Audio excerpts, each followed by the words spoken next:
আপনি কি জানেন শরীরের আঁচিলে কী ব্যবহার করলে 60 দিনেই কমে যায়? মানুষের মস্তিষ্কে কত শতাংশ জল থাকে? ঝাঁটা কোথায় রাখলে ধন সম্পত্তির উন্নতি হয়? কোন গাছের নিচে রাতে ঘুমালে মানুষ মারা যেতে পারে? নারকেল তেলের সাথে কি মিশিয়ে খেলে পিত্তথলির পাথর দ্রুত গলে যায়? শীতে দুধের সাথে কি ব্যবহার করলে গায়ের রং দ্রুত ফর্সা হয়? এই ধরনের আরও প্রশ্নের উত্তর জানতে হলে ভিডিওটি প্রথম থেকে লাস্ট অবধি দেখার জন্য অনুরোধ রইল। আর আপনি যদি আমার চ্যানেলের নতুন বন্ধু হয়ে থাকেন তাহলে চ্যানেলটিকে সাবস্ক্রাইব করে পাশে থাকা বেল আইকনটি প্রেস করে দেবেন। তো চলুন প্রশ্ন শুরু করা যাক। আপনাদের প্রথম প্রশ্ন হলো, পৃথিবী সূর্যের চারিদিকে ঘোরে কে প্রথম বলেছিলেন? রাজার বেকন, কপারনিকাস, গ্যালিলিও।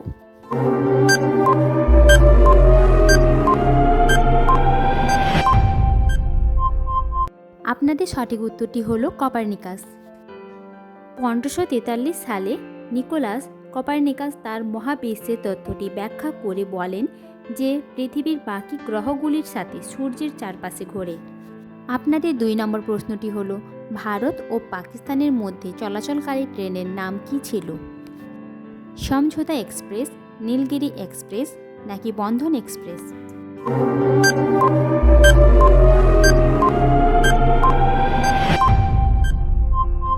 আপনাদের সঠিক উত্তরটি হলো সমঝোতা এক্সপ্রেস।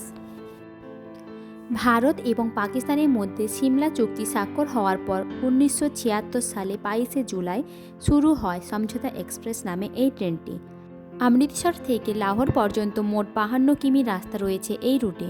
তবে 2019 সালে 370 ধারা বাতিলের পর থেকে সমঝোতা এক্সপ্রেস বাতিল হয়ে গেছে। আপনাদের 3 নম্বর প্রশ্নটি হলো, নারকেল তেলের সাথে কি মিশিয়ে খেলে পিত্তথলির পাথর দ্রুত গলে যায়? রসুন, লেবু নাকি লবণ?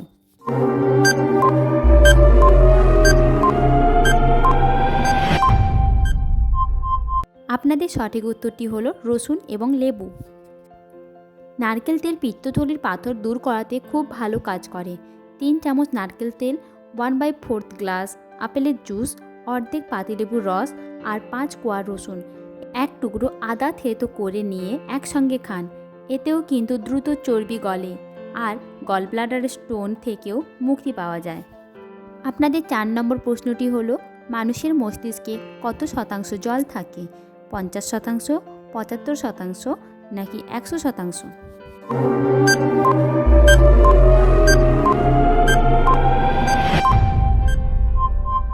আপনাদের সঠিক উত্তরটি হলো 75% জল। মানব মস্তিষ্কের প্রায় 75 ভাগই হলো জল। শিশু অবস্থায় একটি মানুষের মস্তিষ্কের ওজন থাকে 350 থেকে 400 গ্রাম।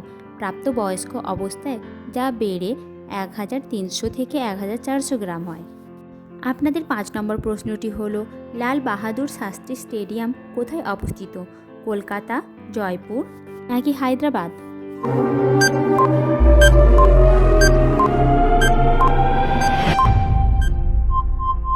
আপনাদের সঠিক উত্তরটি হলো হায়দ্রাবাদ। লাল বাহাদুর শাস্ত্রী স্টেডিয়াম ভারতের তেলেঙ্গানা রাজ্যের একটি বহুমুখী ক্রীড়া স্টেডিয়াম, যা পূর্বে ফতেহ ময়দান নামেও পরিচিত ছিল।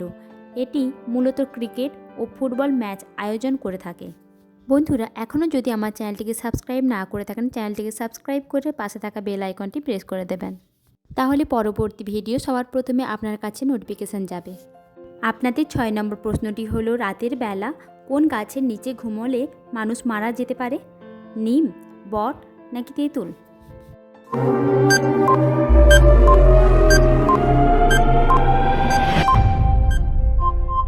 আপনাদের সঠিক উত্তরটি হলো নিম। নিম গাছ রাতে অধিক হারে কার্বন ডাই অক্সাইড ত্যাগ করে, ফলে কার্বন ডাই অক্সাইডের ঘনত্ব বেশি থাকে এবং অক্সিজেনের অভাব দেখা যায়, ফলে ব্যক্তির শ্বাস প্রশ্বাসে কষ্ট হয়। তাই নিম গাছের নিচে সারা রাত ঘুমালে মানুষ মারা যেতে পারে। আপনাদের 7 নম্বর প্রশ্নটি হলো, আমাদের শরীরের কোন অঙ্গ বাতাস থেকে সরাসরি অক্সিজেন গ্রহণ করে? নাক, মুখ নাকি ফুসফুস?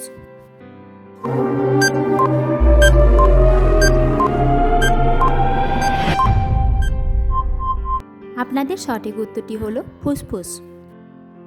শ্বসনতন্ত্র হলো অঙ্গ এবং কলার একটি সম্মেলন যা আমাদের অঙ্গগুলি কাজ করাতে পারার জন্য আমাদের দেহকে বাতাস থেকে অক্সিজেন গ্রহণ করতে সহায়তা করে। এটি আমাদের রক্ত থেকে কার্বন ডাই অক্সাইডের মতো বর্জ্য গ্যাসগুলিও নিষ্কাশন করে। আপনাদের 8 নম্বর প্রশ্নটি হলো, শরীরের আঁচিলে কি ব্যবহার করলে 7 দিনেই কমে যায়? পেঁপের রস, হলুদ নাকি অ্যালোভেরা?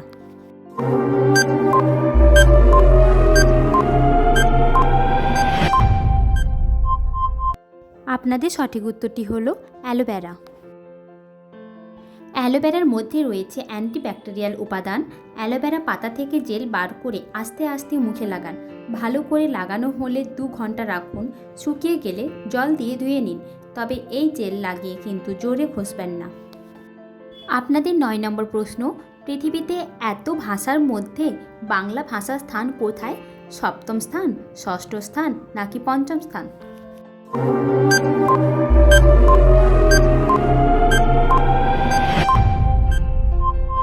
আপনাদের সঠিক উত্তরটি হলো 7ম স্থান। পৃথিবীতে বাংলা ভাষার স্থান 7ম এবং পুরো বিশ্বে 27 কোটিরও বেশি মানুষ বাংলা ভাষায় কথা বলেন। এছাড়া বাংলাকে পৃথিবীর সবচেয়ে মধুর ভাষা হিসেবে গণ্য করা হয়েছে। আপনাদের 10 নম্বর প্রশ্নটি হলো, অযোধ্যার রাম মন্দির কত সালে ভাঙা হয়েছিল? 1980 সালে, 1704 সালে নাকি 1529 সালে?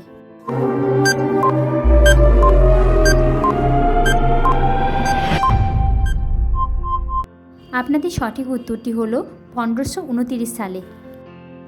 ভারতে মুঘল সাম্রাজ্যের প্রতিষ্ঠাতা বাবরের একজন সেনাপতি মীর বাকি 1529 সালে রাম জন্মভূমি ভেঙে ফেলে।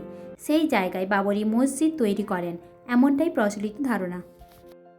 আপনাদের 11 নম্বর প্রশ্নটি হলো, ঝাঁটা কোথায় রাখলে ধন সম্পত্তির উন্নতি হয়?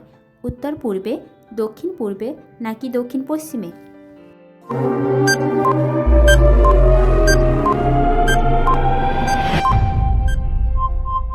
আপনাদের সঠিক উত্তরটি হলো দক্ষিণ পশ্চিম। বাস্তু অনুসারে ঝাঁটাকে কখনো ঈশান কোণ বা উত্তর পূর্ব দিশায় রাখা উচিত নয়। এই দিশায় ঝাঁটা রাখা হলে ঘরে ধনের আগমন বন্ধ হয়ে যায়। অন্যদিকে দক্ষিণ বা দক্ষিণ পশ্চিম দিকে ঝাঁটা রাখা বাড়ির জন্য শুভ বলে মনে করা হয়। আপনাদের 12 নম্বর প্রশ্নটি হলো, শীতে দুধের সাথে কি খেলে দ্রুত ফর্সা হয়? হলুদ, গুড় নাকি মধু?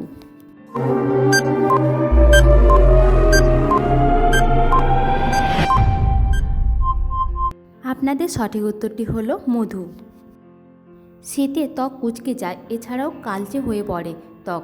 রীতিমতো মুখে দেখা যায় কালচে ছোপ ও চোখের নিচে কালো দাগ। ত্বকের এসব সমস্যা থেকে বাঁচতে অনেকেই বিভিন্ন প্রসাধনী ব্যবহার করে থাকেন, তাতেও হয়তো তেমন লাভ হয় না। তবে আপনি জানেন কি, শীতে দুধ ও গুড় পান করলে মুখের উজ্জ্বলতা দ্বিগুণ বেড়ে যায়। সঠিক পরিমাণে গুড় খাওয়া ত্বকের জন্য খুব উপকারী। দুধে প্রোটিন এবং ল্যাকটিন অ্যাসিড রয়েছে, অন্যদিকে গুড়ে থাকে আয়রন ও ভিটামিন।